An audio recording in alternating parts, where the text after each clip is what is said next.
Antes de morir, conté una mentira. Esa mentira fue la única verdad que logró quitarles la máscara a las personas que más amaba. El cielo gris de Madrid se fundía con las gotas de lluvia que golpeaban el alféizar de mi ventana, y el silencio en el interior era más estruendoso que la tormenta de afuera. Aquel informe falso sobre mi mesa, las manchas de tinta negra sobre el papel blanco, todo parecía el primer acto de una obra de teatro. Soy Mateo, un hombre que construyó 70 años de vida sobre la honestidad, un hombre que sudó sangre por sus hijos. Pero ese día me di cuenta de que la honestidad me había convertido en una sombra. Caminaba por mi propia casa como un fantasma. Elena y Javier, los de mi propia sangre, me veían como un mueble viejo que solo se recuerda en las cenas de los domingos. Imaginé que salía de la consulta del médico, pero la realidad era que yo mismo había preparado ese informe con la ayuda de un viejo amigo. Alzheimer de progresión rápida. Las palabras se sentían en mi lengua como un clavo oxidado. ¿Por qué lo hice? Porque no quería las limosnas del amor. Quería saber quién era yo realmente para ellos y qué significaba en sus vidas. Cuando los llamé para cenar, no oculté el temblor en mi voz. Preparé la mesa con esmero. Mientras cortaba el famoso jamón serrano, el sonido del cuchillo contra la tabla rítmicamente coincidía con el latir de mi corazón. Tac, tac, tac. El tiempo se agotaba y no sabía si vería en sus ojos una compasión fingida o un alivio secreto. Cuando sonó el timbre, se me hizo un nudo en la garganta. Entró Elena, apresurada como siempre, con su perfume llenando la habitación pero con su alma quedándose fuera, en el relaño. Luego Javier, mirando su teléfono con un cansancio falso como si cargara el mundo sobre sus hombros. Nos sentamos. Al servir el vino, permití que mis manos temblaran.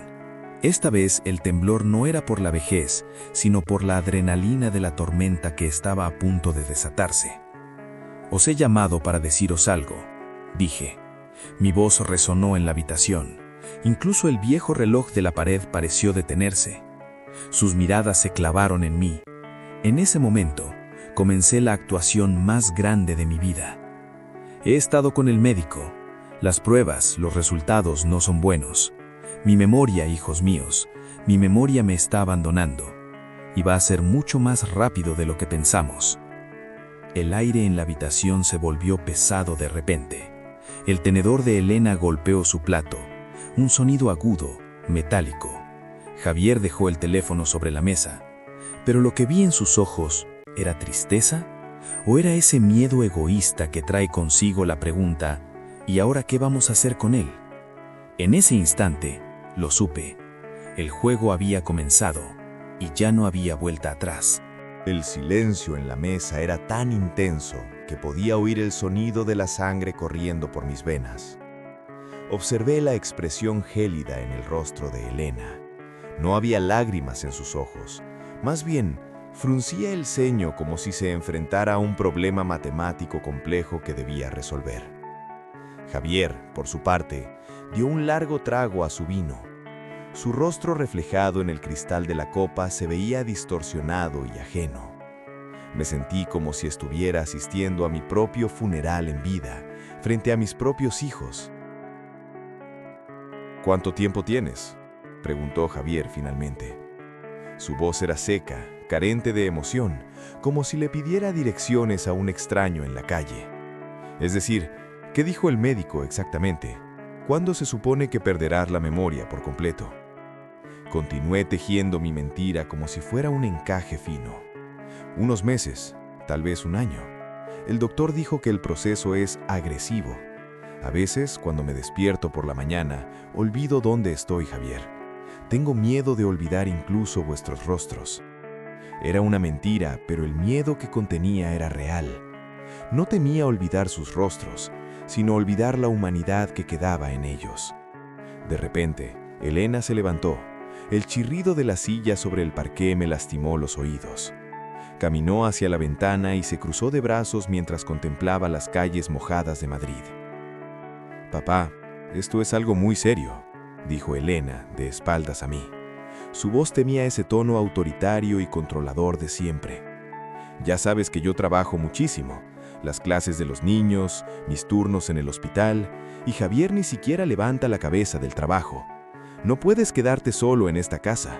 Alguien tendrá que vigilarte las 24 horas. Sentí una punzada aguda en el corazón.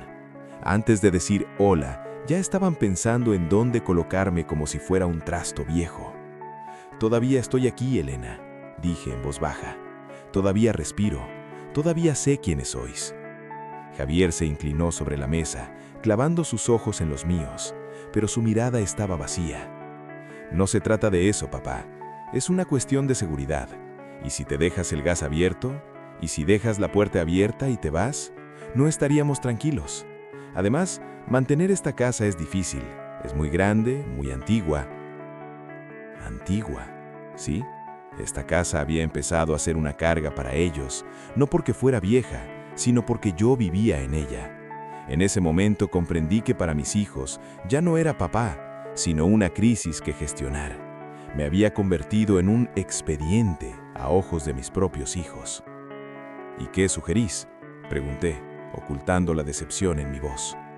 Elena se dio la vuelta. Tenía una sonrisa artificial, profesional. De hecho, hay un lugar precioso que estuve investigando la semana pasada para la madre de una amiga. Está a las afueras de Madrid. Tiene jardín, enfermeras pendientes en todo momento, una residencia, es decir, un hogar de ancianos, pero de mucho lujo. Creo que sería el lugar más seguro para ti. Residencia. La palabra cayó en medio de la habitación como un bloque de hielo. Querían condenarme al olvido antes incluso de que yo mismo me olvidara. Me proponían encarcelarme entre muros sin esperar a que me perdiera en mis propios recuerdos. ¿Tan pronto?, dije casi en un susurro. «Cuanto antes mejor, papá», dijo Javier, como si estuviera aprobando un trato de negocios. «Ya sabes que en estos sitios hay lista de espera. Tenemos que reservar tu plaza ya. Además, tendremos que hablar de la venta o el alquiler de la casa». Y ahí estaba la verdadera cuestión. La herencia, las propiedades. El hecho de que mi memoria se borrara era para ellos una oportunidad de limpieza. «¿La casa?», dije, dejando que mi voz temblara esta vez de forma más evidente a propósito. «¿Sabéis cuánto trabajamos vuestra madre y yo por cada ladrillo de este hogar? Esto no es solo un edificio, es vuestra infancia, son nuestros recuerdos». Javier apartó la comida de su plato. Parecía haber perdido el apetito, pero no por tristeza, sino por impaciencia. «Papá, la nostalgia no paga las facturas», dijo con crueldad. «Los gastos de la residencia, tus cuidados especiales, las medicinas, todo tiene un coste enorme. Si vendemos esta casa, garantizamos tu futuro y, ya sabes, si el reparto de la herencia se aclara pronto, no habrá líos en el futuro».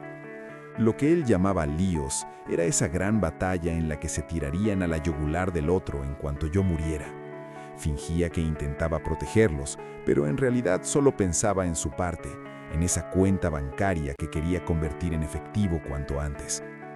Elena sacó un pequeño cuaderno de su bolso. Con su habitual aire de planificadora y organizadora, empezó a anotar puntos. El sonido de su bolígrafo raspando el papel se sentía como la primera palada de tierra lanzada sobre mi tumba. «Mañana por la mañana llamaré a un par de inmobiliarias, papá. Tenemos que hacer una tasación. Para tus cosas alquilaremos un trastero o nos desharemos de lo que no necesites. No te preocupes, nosotros nos encargaremos de todo. Tú solo concéntrate en olvidar». Concéntrate en olvidar. Qué fácil lo decía. Quería que un ser humano dejara de lado toda su vida, su identidad, sus dolores y sus alegrías, como si estuviéramos formateando un ordenador. El resto de la cena transcurrió con el silencio de una reunión de negocios. De vez en cuando susurraban entre ellos, discutiendo qué residencia era más rentable.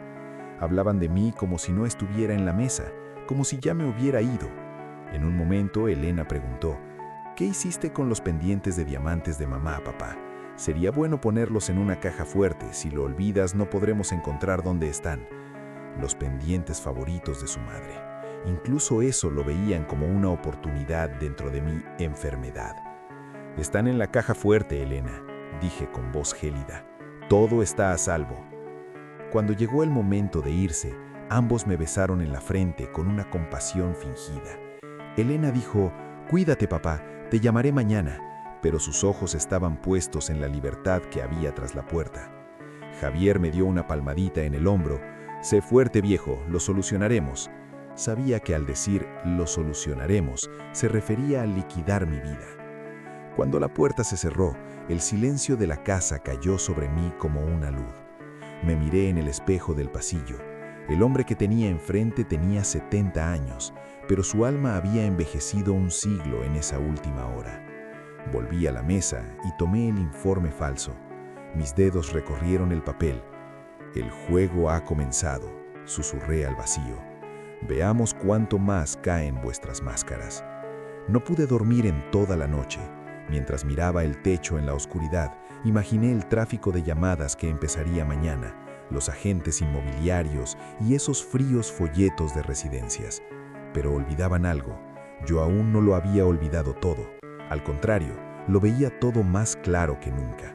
Las máscaras de mis hijos cayeron y los rostros feos que aparecieron debajo se convirtieron en mi mayor dolor. Cuando ves en los ojos de tu propia hija el brillo de un anuncio inmobiliario en lugar de amor, el último calor que quedaba en tu corazón se congela para siempre. A la mañana siguiente, Madrid estaba envuelta en una bruma espesa, como si la ciudad estuviera cubierta por una capa de tierra de cementerio. Fui a la cocina y me preparé un café cargado. El sabor amargo del café se mezcló con ese nudo en la garganta que no terminaba de irse. En ese momento oí abrirse la puerta. Era Elena. Entró con su propia llave, con estrépito, como si este lugar ya no fuera un hogar, sino una obra en construcción, lista para ser traspasada. El sonido agudo de sus tacones sobre el parqué resonaba en mi cerebro. Tac, tac, tac. Como los pasos de un verdugo. Lanzó sobre la mesa de la cocina, justo al lado de mi taza de café, varios folletos impresos en papel brillante. Las fotos de ancianos sonriendo de forma artificial en las portadas me revolvieron el estómago. «Buenos días, papá», dijo, pero ni siquiera me miraba. Estaba ocupada con su teléfono. «He estado revisando los sitios de los que te hablé. Los Olivos es una opción fantástica. Está a media hora del centro, pero el aire es puro y el jardín es enorme. He pedido cita para el miércoles que viene. Iremos a ver la habitación». Tomé uno de los folletos. El olor del papel, ese olor frío y químico de la tinta recién impresa y de los productos de limpieza estériles. «¿La semana que viene?», dije, forzando mi voz para que sonara un poco más débil, un poco más confundida. «Elena, acabamos de hablar ayer. Mis cosas, mis libros. ¿Qué pasará con mis 50 años en esta casa?». Elena finalmente dejó el teléfono y se giró hacia mí. Tenía esa expresión profesional y aterradora en los ojos. «Papá, no lo entiendes. Esto es por tu bien. Al Alzheimer no le gusta esperar. Una mañana te despertarás y te dejarás el gas abierto o perderás las llaves, y entonces será demasiado tarde. No te preocupes por tus cosas. Meteremos lo más importante en una habitación pequeña y para lo demás ya he hablado con una casa de subastas. Vendrán a recogerlo». Casa de subastas. Ya había decidido vender mi vida pieza por pieza. Esos jarrones antiguos que mi mujer y yo coleccionábamos en los rastros, el reloj que heredé de mi padre, esa vieja mesa de roble que vio crecer a mis hijos. Todo era para ella simplemente estorbo y una fuente de dinero en efectivo. «¿Tengo que irme ya mismo?», pregunté. El dolor en mi pecho era tan profundo que ni siquiera tuve que actuar. Se me llenaron los ojos de lágrimas de verdad. «¿Tal vez un poco más de tiempo? ¿Quedarme aquí hasta que llegue la primavera?». «¿La primavera?», Elena se rió, pero no fue una risa alegre. «Papá, el mercado está muy vivo ahora mismo. Si ponemos la casa a la venta este mes, sacaremos el precio más alto. He hablado con Javier y él opina lo mismo. Además, mira, en Los Olivos hay una suite libre ahora. Si la perdemos, no encontraremos otra igual. No es una residencia, es como un hotel. Hay noches de bingo, recitales de piano, te lo vas a pasar muy bien». Que me lo iba a pasar bien. Mi propia hija, mientras no podía esperar para meterme en una caja y archivarme en un estante, esperaba que yo me divirtiera. En ese momento comprendí que para Elena yo era un obstáculo en su vida perfecta y ajetreada, y ella quería lijar ese obstáculo de la forma más rápida y rentable posible. «Está bien», dije, bajando la cabeza. «Como tú quieras, hija. Mi memoria ya me está jugando malas pasadas. Quizá tengas razón, quizá ya no pertenezco a este mundo». Tras decir esto, se acercó y me tocó el hombro. Su contacto fue tan fingido, tan carente de alma, como si estuviera consolando a un extraño. «Buen chico, papá. Es lo más lógico. Mañana vendrá el agente inmobiliario, así que será mejor que empecemos a recoger la casa». Mientras salía de la cocina, miré al hombre anciano que sonreía en el folleto. Vi el vacío en sus ojos. Mañana vendría el agente inmobiliario, pero lo único que vería el agente no sería una casa en venta, sino la última resistencia de un hombre que estaba siendo enterrado vivo por sus propios hijos. Al día siguiente, el timbre sonó como el tambor de un verdugo. Elena entró acompañada de un hombre joven con traje azul marino y una máscara de profesionalismo falso en el rostro. El hombre llevaba un medidor láser en la mano y en sus ojos solo brillaba el porcentaje de su comisión.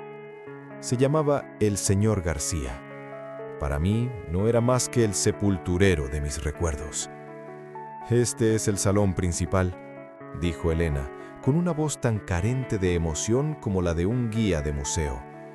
«Como ve, los techos son altos, arquitectura clásica madrileña, pero por supuesto necesita una reforma. Mi padre es un poco conservador. Nunca le ha gustado cambiar los muebles». García apuntó su dispositivo a la pared.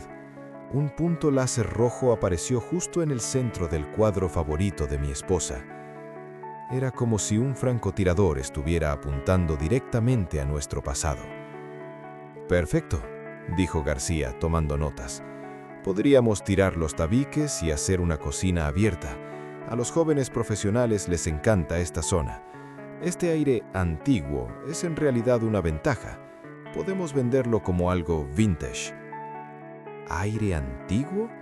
En ese aire que ellos llamaban antiguo, residía el eco de los primeros pasos de Elena, las risas de la graduación de Javier y las canciones llenas de paz que Isabel, mi mujer, cantaba desde la cocina. Lo que para ellos era un cálculo de metros cuadrados, para mí era la piel de mi alma. Cuando pasaron al dormitorio, se detuvieron ante un pequeño detalle en el pasillo. En el marco de la puerta estaban esas pequeñas marcas de lápiz donde cada año medía la altura de mis hijos. La estatura de Elena a los 5 años, la ambición de Javier a los 10. Todo estaba allí.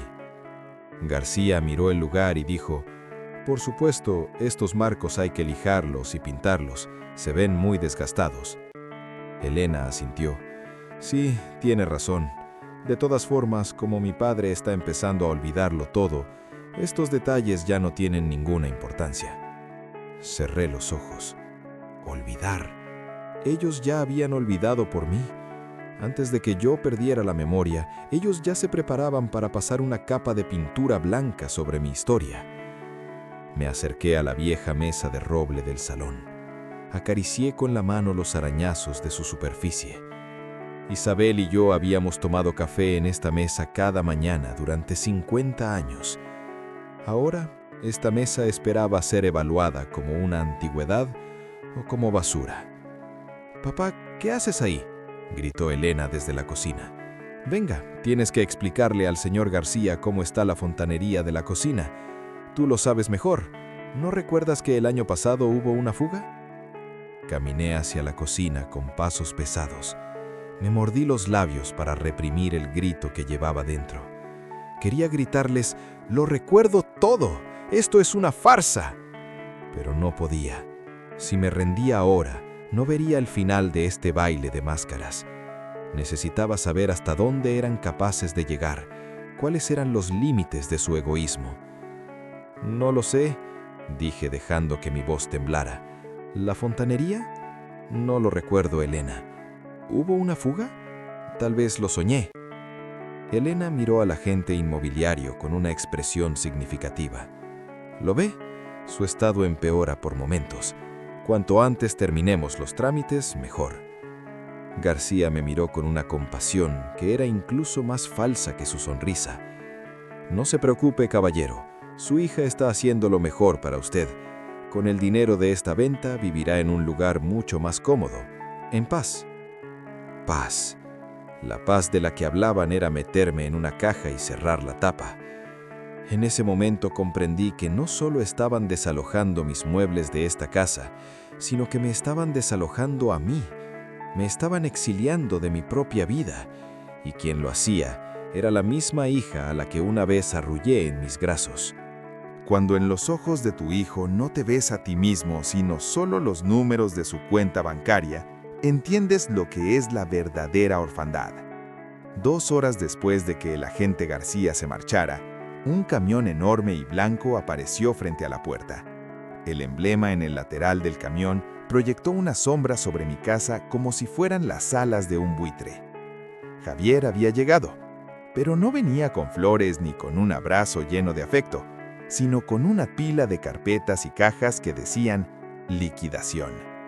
Javier entró con la chaqueta al hombro, sudado e impaciente como de costumbre. «Hola, papá. Venga, empecemos. He hablado con Elena. A la gente le ha encantado la casa, pero tenemos que vaciarla cuanto antes para que empiecen las obras de pintura. Los compradores no quieren ver vivencias, quieren ver potencial».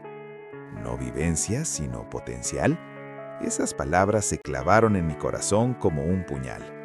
Mis 50 años de vida eran para Javier solo un defecto que debía ocultarse bajo una capa de pintura. 2 hombres bajaron del camión y entraron en el salón con mantas ásperas. Empezaron a meter en cajas las delicadas porcelanas del ajuar de Isabel como si fueran simples piedras. Oí el sonido de una rompiéndose. ¡Crack! Sentí como si un pedazo de mi corazón se desprendiera. «Tened cuidado», murmuré. «Son las últimas cosas que quedan de vuestra madre». Javier ni siquiera levantó la vista mientras miraba una tabla en su teléfono. «Papá, eso ya ni siquiera se considera antigüedad.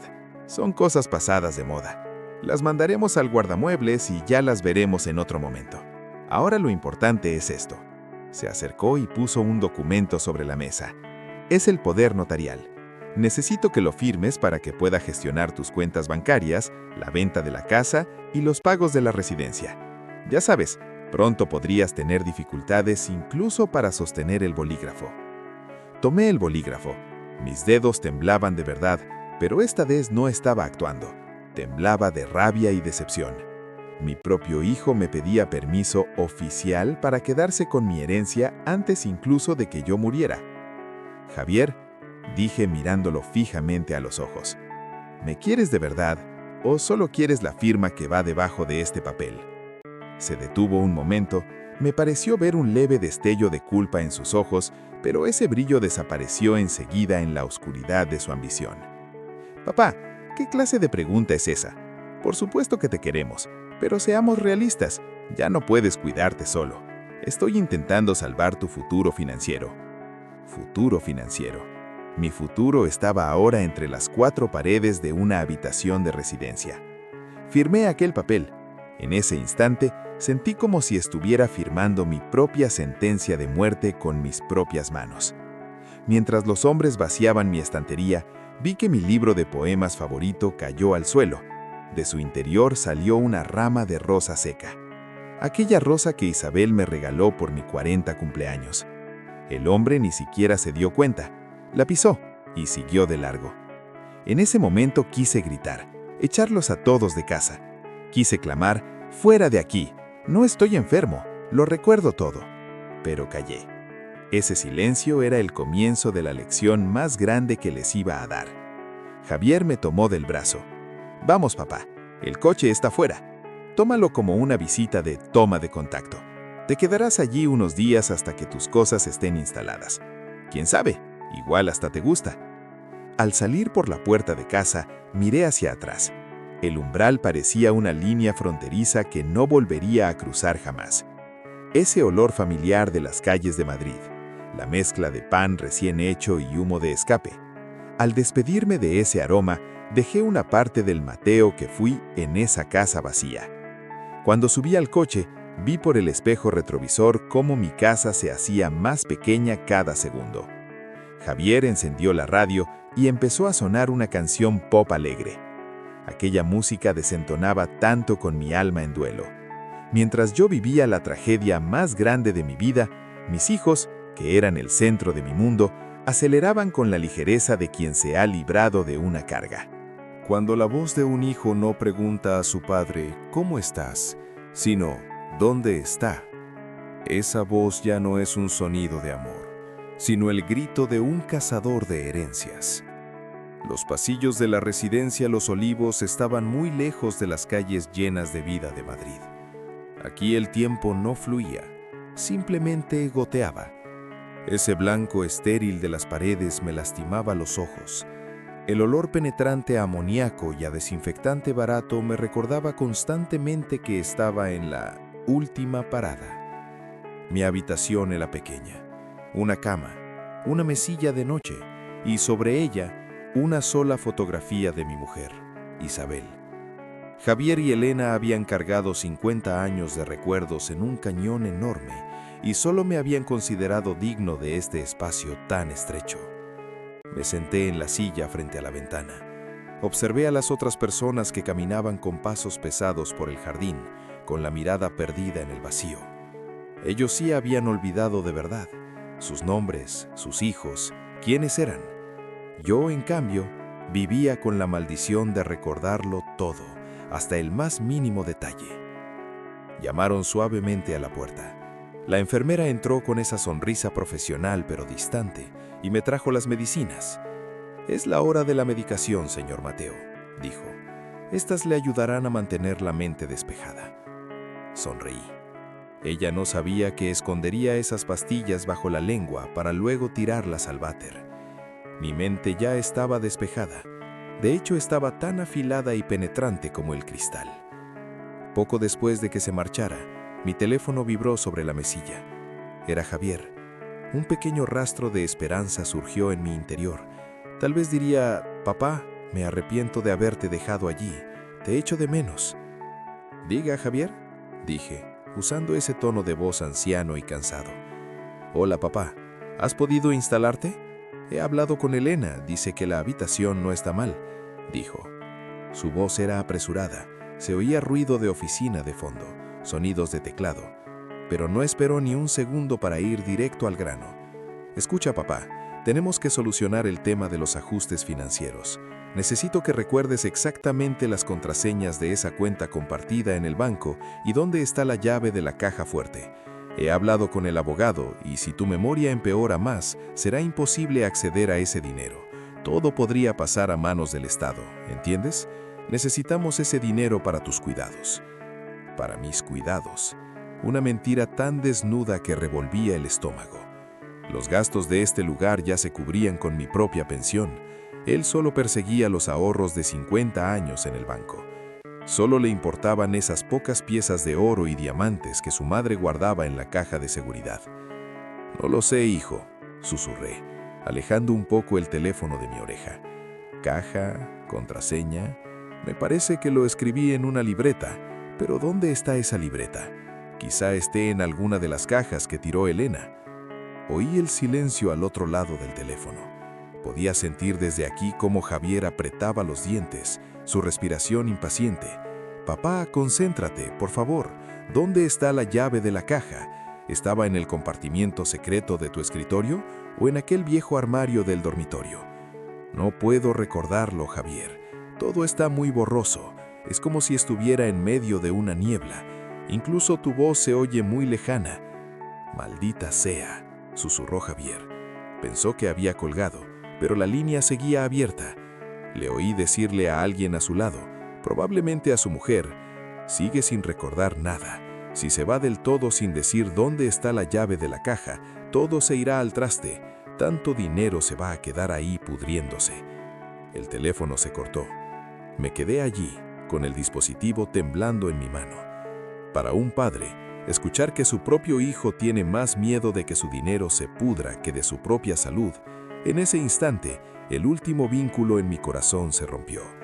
No esperaban que mi memoria se borrara, Solo esperaban que mi billetera les fuera transferida. El mayor dolor de un padre es escuchar el aliento de un ladrón escondido tras la compasión en la voz de su hija. Los 2 días que pasaron tras la llamada de Javier resonaron en mi alma como si fueran siglos. En la tarde del tercer día, la puerta de mi habitación fue abierta esta vez por Elena. Mientras Javier atacaba como un mazo, Elena llegaba con la sutileza de un cirujano.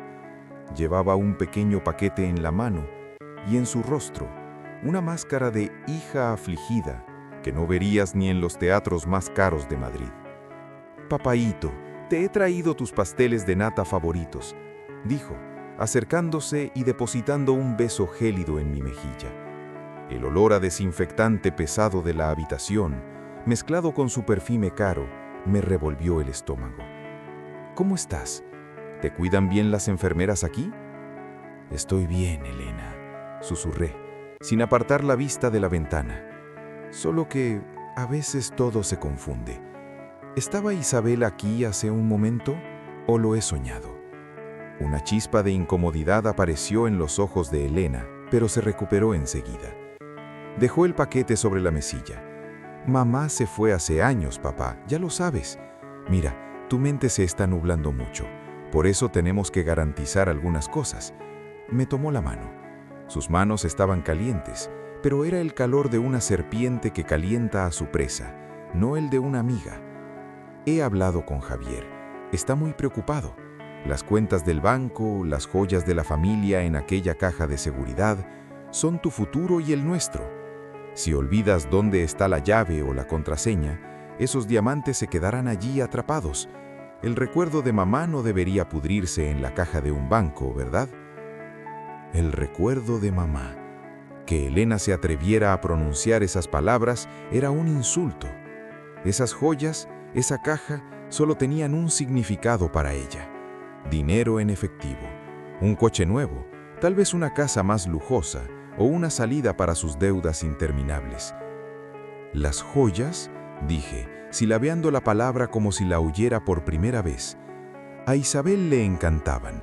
Una vez las enterró en una de las macetas del jardín o estaban en aquel cajón secreto de la cocina. Los dedos de Elena se tensaron sobre mi mano. Su paciencia se agotaba, lo sabía. «Papá, el jardín ya no existe. La casa está a punto de venderse. El agente inmobiliario está limpiándolo todo.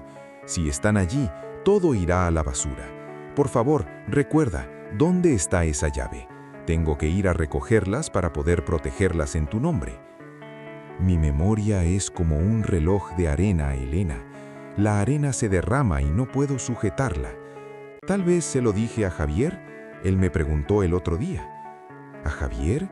La voz de Elena se volvió aguda de repente. Esa rivalidad interminable con su hermano, esa famosa ambición intrafamiliar española, estalló en un segundo.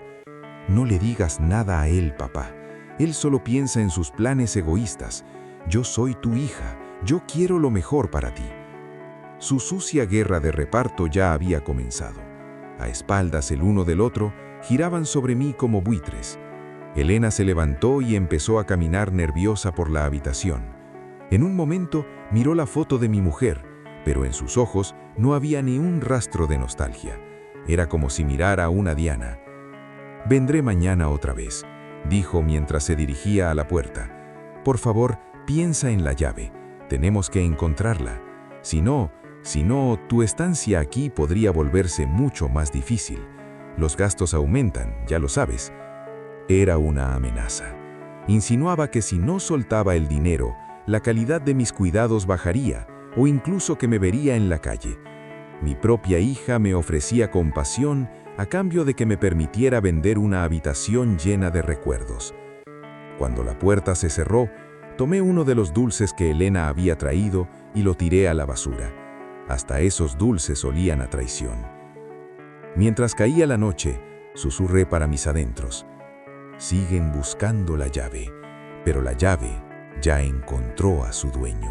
Cuando el mundo queda ciego por la codicia, solo los ojos claros de un niño pueden ver la verdad. Porque ellos al mirar al corazón, no tocan la billetera sino el alma.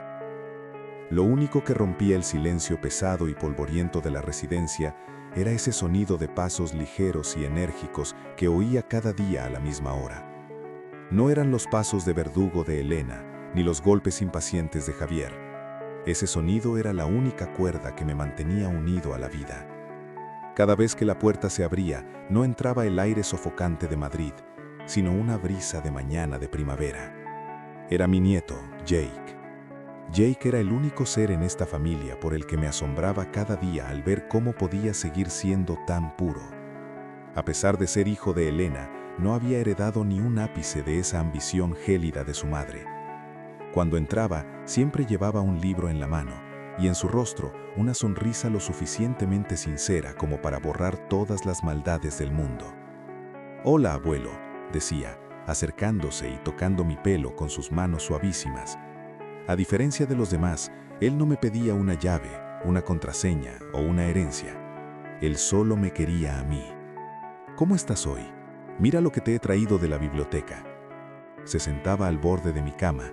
Su presencia disipaba ese olor a desinfectante que envolvía la habitación y lo sustituía por el aroma indescriptible de la infancia y del amor. Sacaba un libro usado de su mochila. Solían ser clásicos. Me leía Los ataques de Don Quijote a los molinos de viento o El viaje del Principito por el universo. En esos momentos yo interpretaba mi papel más difícil. Fingir que tenía Alzheimer delante de él me partía el corazón en 1000 pedazos. A veces, ante una frase que leía, se me llenaban los ojos de lágrimas y quería gritarle: «Estoy bien, Jake, lo recuerdo todo, te quiero mucho». Pero sellaba mis labios. Miraba al techo con la vista perdida, fingiendo a veces que ni siquiera lo conocía. «¿Quién eres tú, muchacho?», preguntaba yo, con ese temblor falso en la voz. Jake nunca se molestaba. En sus ojos no había ni rastro de lástima ni de decepción. Solo sonreía con una paciencia infinita.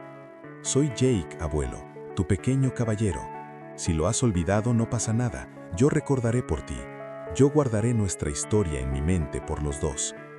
Luego empezaba a leer.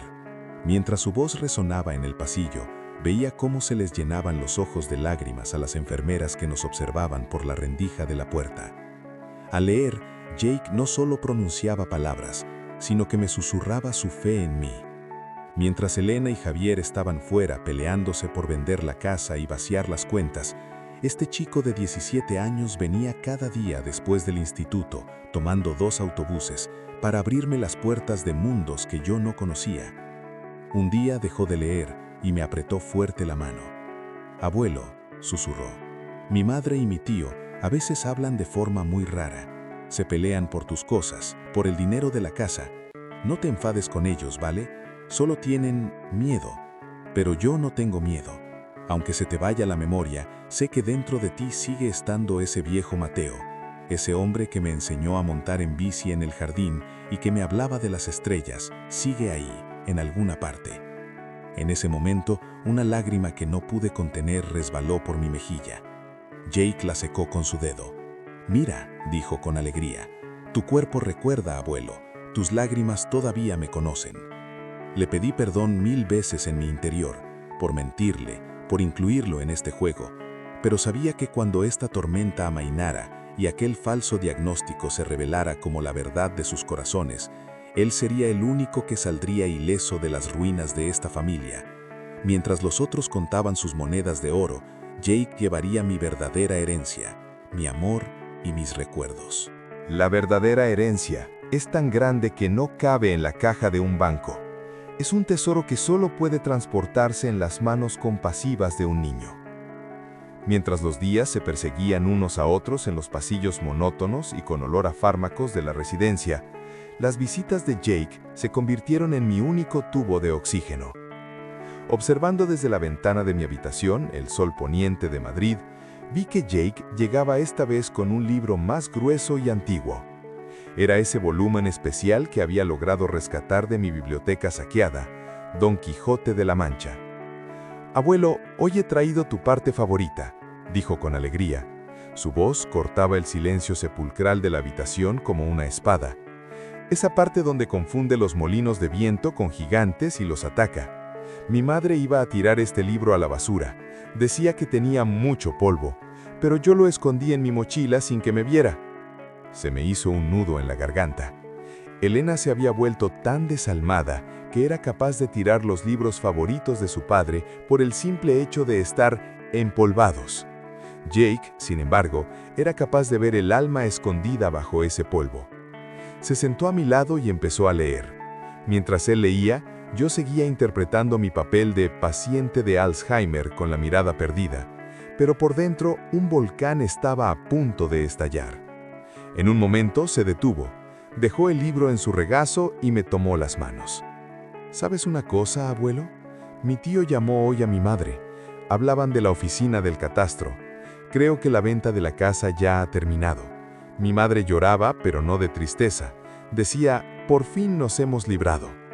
¿Por qué quieren librarse de ti, abuelo, si tú eres el mejor hombre del mundo?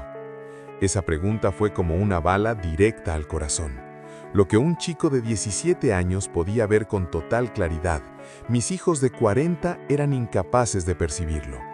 En ese momento, comprendí que no solo debía terminar este juego por mí, sino también por Jake. Pero aún no era el momento, tenía que darles una última lección.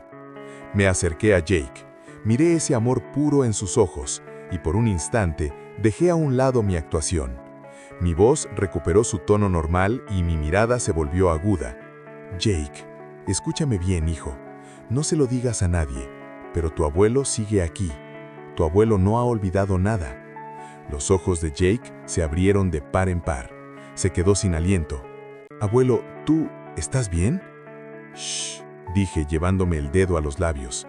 Este es nuestro secreto. Solo quiero que lo sepas tú. Los demás, ellos solo ven el dinero. Pero tú has visto mi alma. Voy a darte algo. Saqué esa pequeña llave de plata que guardaba bajo la almohada. No era la llave de la caja fuerte, sino la del compartimento secreto bajo mi escritorio, allí donde descansaba mi testamento real. Toma esto y escóndelo en tu mochila, Jake. Cuando llegue el momento, cuando ese abogado venga a casa, le entregarás esta llave. Pero hasta ese día, no digas ni una palabra, ni siquiera a tu madre. ¿Puedes hacer esto por mí? Jake tomó la llave con manos temblorosas. En sus ojos no había miedo, sino la responsabilidad honorable que porta un héroe. Puedo hacerlo, abuelo. Te lo prometo. Haría cualquier cosa por ti. Volví de inmediato a mi estado de mirada ausente. ¿Quién eres tú, muchacho? ¿Me lees una historia?, murmuré. Jake sonrió, esta vez con un orgullo mezclado con melancolía. Abrió su libro y continuó leyendo. En ese momento, comprendí que la herencia de un hombre no es el dinero que deja, sino esa única persona honesta que ha formado y a la que ha inculcado su amor. Elena y Javier podrían haber vendido mi casa, podrían estar persiguiendo mi dinero, pero mi mayor tesoro era este chico que ahora, al pie de mi cama, me leía historias de caballeros. Fuera estallaba la tormenta y las calles de Madrid se empapaban, pero en mi habitación, por primera vez, me sentía a salvo, porque sabía que cuando este juego terminara, las máscaras caerían y el amor verdadero vencería. La verdadera herencia es tan grande que no cabe en la caja de un banco. Es un tesoro que solo puede transportarse en las manos compasivas de un niño. Mientras los días se perseguían unos a otros en los pasillos monótonos y con olor a fármacos de la residencia, las visitas de Jake se convirtieron en mi único tubo de oxígeno. Observando desde la ventana de mi habitación el sol poniente de Madrid, vi que Jake llegaba esta vez con un libro más grueso y antiguo. Era ese volumen especial que había logrado rescatar de mi biblioteca saqueada, Don Quijote de la Mancha. «Abuelo, hoy he traído tu parte favorita», dijo con alegría. Su voz cortaba el silencio sepulcral de la habitación como una espada. Esa parte donde confunde los molinos de viento con gigantes y los ataca. Mi madre iba a tirar este libro a la basura. Decía que tenía mucho polvo, pero yo lo escondí en mi mochila sin que me viera. Se me hizo un nudo en la garganta. Elena se había vuelto tan desalmada que era capaz de tirar los libros favoritos de su padre por el simple hecho de estar empolvados. Jake, sin embargo, era capaz de ver el alma escondida bajo ese polvo.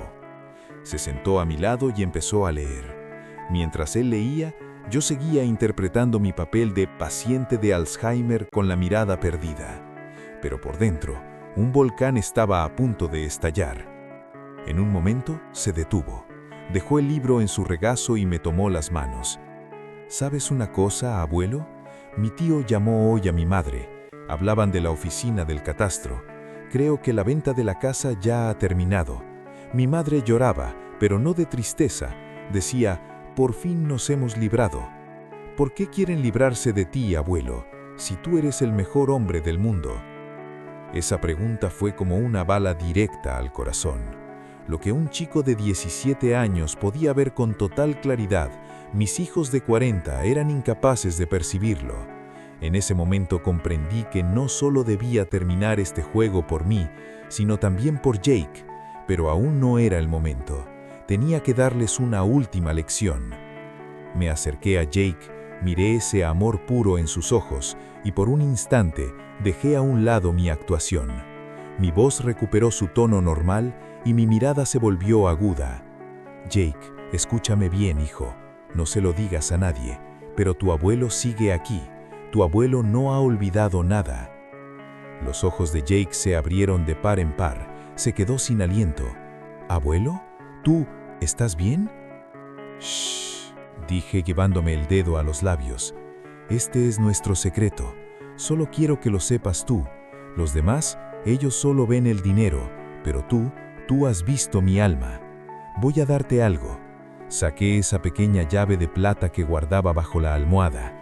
No era la llave de la caja fuerte, sino la del compartimiento secreto bajo mi escritorio, allí donde descansaba mi testamento real. Toma esto y escóndelo en tu mochila, Jake. Cuando llegue el momento, cuando ese abogado venga a casa, le entregarás esta llave. Pero hasta ese día, no digas ni una palabra, ni siquiera a tu madre. ¿Puedes hacer esto por mí? Jake tomó la llave con manos temblorosas. En sus ojos no había miedo, sino la responsabilidad honorable que porta un héroe. Puedo hacerlo, abuelo, te lo prometo. Haría cualquier cosa por ti. Volví de inmediato a mi estado de mirada ausente. ¿Quién eres tú, muchacho? ¿Me lees una historia?, murmuré. Jake sonrió, esta vez con orgullo mezclado con melancolía. Abrió su libro y continuó leyendo. En ese momento, comprendí que la herencia de un hombre no es el dinero que deja, sino esa única persona honesta que ha formado y a la que ha inculcado su amor. Elena y Javier podrían haber vendido mi casa, podrían estar persiguiendo mi dinero, pero mi mayor tesoro era este chico que ahora, al pie de mi cama, me leía historias de caballeros. Fuera estallaba la tormenta y las calles de Madrid se empapaban, pero en mi habitación, por primera vez me sentía a salvo, porque sabía que cuando este juego terminara, las máscaras caerían y el amor verdadero vencería. No fue en mi funeral, sino el día de la lectura de mi testamento, cuando vi quién lloraría de verdad, porque ese día no se enterraba mi cuerpo, sino la ambición insaciable de mis hijos. Aquella vieja notaría en el centro de Madrid, con su olor a madera noble y estanterías polvorientas, era tan fría como una sala de juicios. Los relojes en las paredes hacían tic-tac, como si estuvieran pidiendo cuentas de los últimos 50 años de mi vida. Elena vestía su mejor traje negro. Parecía que venía a una celebración de victoria en lugar de a la lectura de un testamento. Javier, por su parte, no dejaba de mirar su reloj de pulsera, impaciente como si estuviera perdiendo el tiempo al recoger la herencia de su padre. Y Jake, mi pequeño caballero, estaba sentado en un rincón, abrazando su mochila desgastada, con la mirada clavada en el suelo. Podía ver la tristeza en su corazón desde aquí. Mientras los otros imaginaban las cifras en las cuentas bancarias, él probablemente pensaba en los últimos días que pasamos juntos en el jardín. «Ya que estáis todos aquí, podemos empezar», dijo el notario don Ricardo. Era mi amigo desde hace 40 años. Cruzamos una mirada. Él era el único cómplice de este juego. Había melancolía en sus ojos, pero sobre todo un brillo de justicia. Como bien sabéis, comenzó Ricardo, haciendo crujir los papeles en sus manos, debido al estado del señor Mateo, hoy se aclararán todas las disposiciones sobre su patrimonio y su testamento. Sin embargo, antes de proceder a la lectura, debo compartir un informe médico muy importante que consta en el expediente. Elena frunció el ceño. ¿Un informe? El estado de mi padre está claro. Tiene Alzheimer. ¿Hace falta alargar esto, Ricardo? En realidad sí, doña Elena, dijo Ricardo, elevando un poco la voz. Tras una segunda opinión médica y pruebas detalladas, se ha determinado que las facultades mentales del señor Mateo están intactas y que no padece ninguna enfermedad neurológica. Él mismo ha pasado los últimos meses en un proceso de observación para conocer la verdadera actitud de su familia hacia él. El aire en la habitación se congeló de repente. Esa máscara de tristeza fingida en el rostro de Elena se agrietó y cayó. El teléfono en la mano de Javier golpeó la mesa. En ese momento no vi arrepentimiento en sus ojos, sino el miedo de un ladrón atrapado. ¿Cómo que no está enfermo, Javier? Nos ha engañado.